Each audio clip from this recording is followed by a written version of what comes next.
channelku bercerita dalam pembahasan alur cerita alias spoiler dari donghua terkeren sepanjang masa, Battle Truth the Heaven. Dimana di episode sebelumnya, Shoyan telah berhasil memulihkan kondisi Asep dan meningkatkan kekuatan 10 boneka wayang lainnya di dalam kolam petir milik suku naga Void kuno.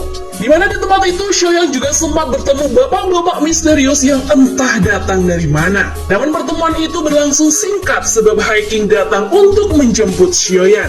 Hingga pada akhirnya Shoyan pun berpamitan untuk kembali ke pavilion bintang jatuh.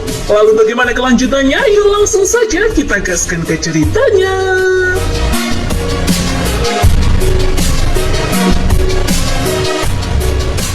Di dalam aula pavilion, Yao-chan, kepala pavilion bintang jatuh, menyambut kedatangan muridnya dengan tawa ringan. Melihat perkembangan kekuatan Shoyan yang begitu pesat dan hubungan erat yang telah ia jalani dengan suku naga Void kuno, membuat Yao-chan tersenyum makin lebar.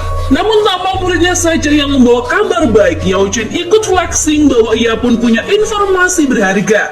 Ia menemukan jejak tentang api surgawi peringkat ketiga, yaitu api teratai pemurnian iblis. Mendengar kabar ini, seketika Shoyan membelalakan mata penuh keterkejutan. Dengan suara setengah tidak percaya, Shoyan bertanya apakah gurunya benar-benar berhasil menemukan potongan keempat dari peta api teratai tersebut. Pikirannya langsung melayang, membayangkan betapa tinggi peluangnya untuk naik ke puncak Dawson begitu berhasil memperbaiki dan menelan api surgawi itu. Namun Yao-chan dengan tenang memperingatkan, menemukan peta lengkap dari api surgawi semacam itu bukanlah perkara mudah. Ia menjelaskan bahwa akan segera diadakan sebuah pameran dagang spasial di dataran tengah dan ada kemungkinan besar potongan terkait peta tersebut bisa ditemukan di sana.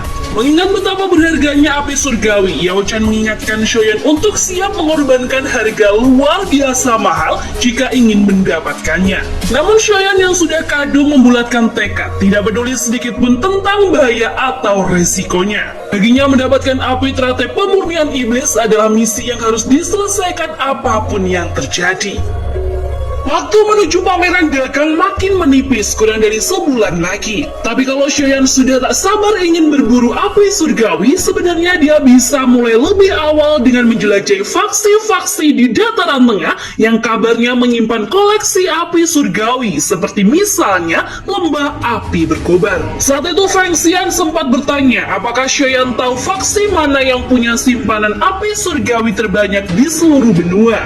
Shoyan hanya bisa bengong, bingung tak tahu jawabannya, sampai akhirnya Abah Yao-chan memberi bocoran jika faksi yang dimaksud adalah klan Yan, salah satu dari 8 klan kuno paling legendaris di benua Doki. Yao-chan lalu menjelaskan faksi-faksi seperti menara, aula, 2 sekte, 2 lembah, dan 4 pavilion yang sering disebut-sebut sebenarnya hanyalah kekuatan umum yang dikenal luas. Di balik itu semua ada faksi-faksi